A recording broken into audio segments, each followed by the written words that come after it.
So just to explain the plan with regards to the storage behind the saloon backs.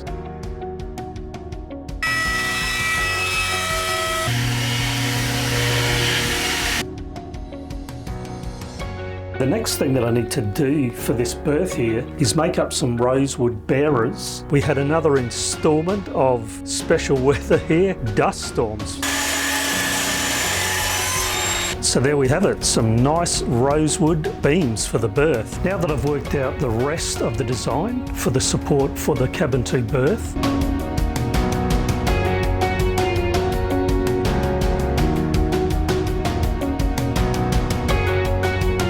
so just to explain the plan with regards to the storage behind the saloon backs, my idea is that behind both of these backs would basically be bulky but light gear. Things like bulky but light food, also clothing. So for that matter, I'm just going to cut sort of D shapes on their side, keeping in mind that there will be a top which will go back to the hull, which will make a shelf. And then above that, the loose idea is to basically have that as open shelving so that you can store whatever you want. I may put a cupboard on right at the aft end here. We'll see. And then the other thing to say is to give these strength, what I'll be doing is I'll be putting 2 partitions vertically behind the backs so that obviously when pressure is put on these backs, it's supported. Other than that, it's just a matter of make a grid of ventilation holes, and that should make these done.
Okay, so the next thing that I need to do for this berth here is make up some rosewood bearers and also that main beam that's going to go through from this whole floor all the way aft. There's also a plywood panel that's going to go in the front here, and there'll be a few other bits and pieces of rosewood to get this berth base supported properly.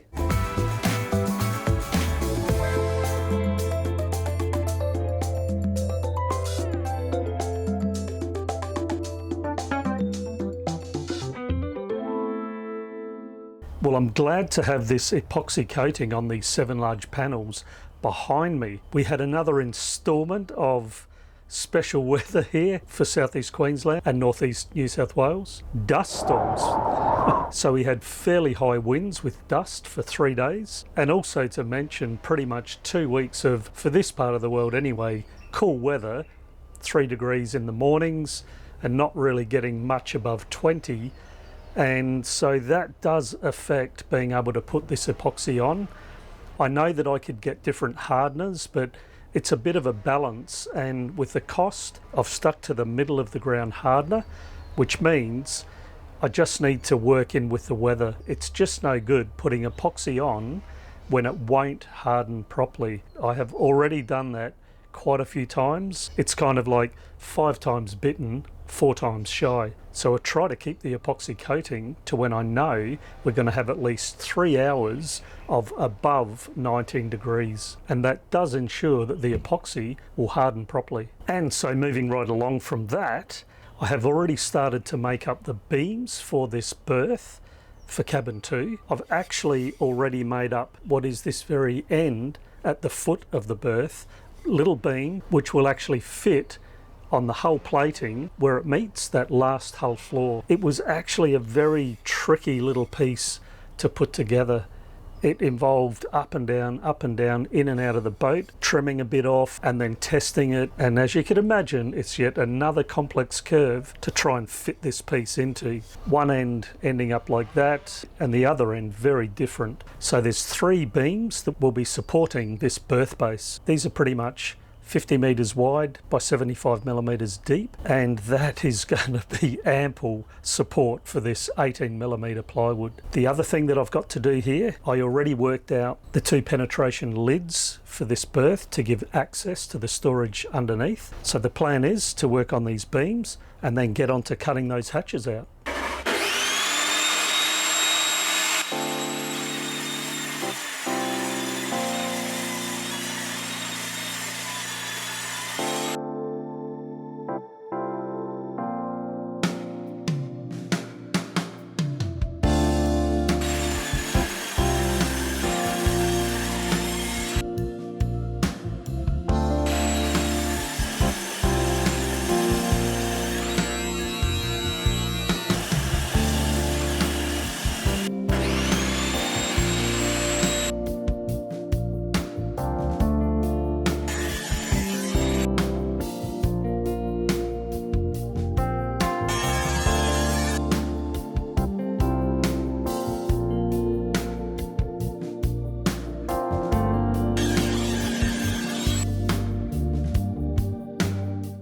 So there we have it, some nice rosewood beams for the berth. I just thought I'd say as well, this rosewood, God, it's so nice to work with, as I've said many times, but have a look at this. This is, goodness, probably less than 0.5 millimeters thick, and it's still holding together.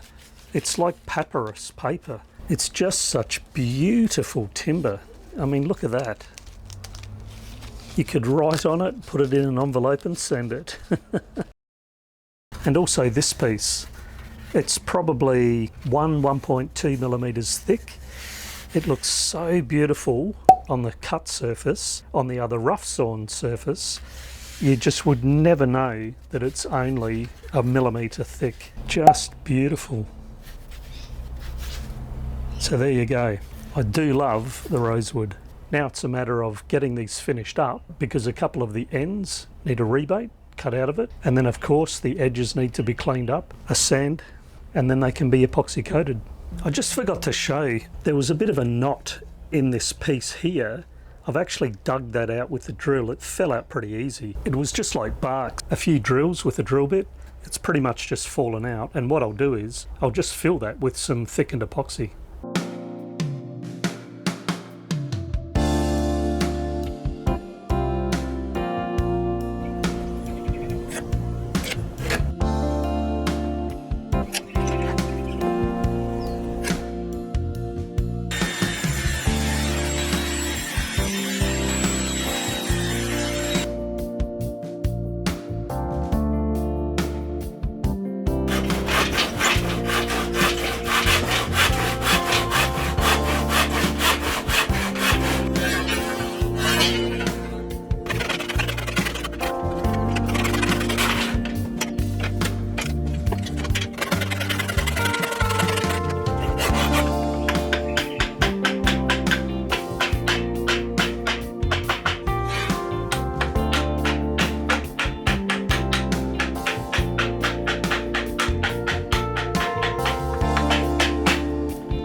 Now that I've worked out the rest of the design for the support for the cabin 2 berth, I've got more rosewood added to the cutting list, and so the idea will be I'm going to have a beam on the entrance edge, and what I've decided to do is do a lap joint on these beam bearers so that it all notches in, and that obviously will add strength to the design. While I was there, I've also worked out 3 little stump posts for the single berth cabin, and I'll make those pieces the same dimensions. So while I'm ripping up the beam and posts for the cabin 2 berth, I'll do those little posts for the single berth in cabin 3.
Well everybody, that was quite a full 2 weeks of good boat work. In the next episode, the finishing touches. Please like, subscribe, hit that bell and share. I'd really appreciate that.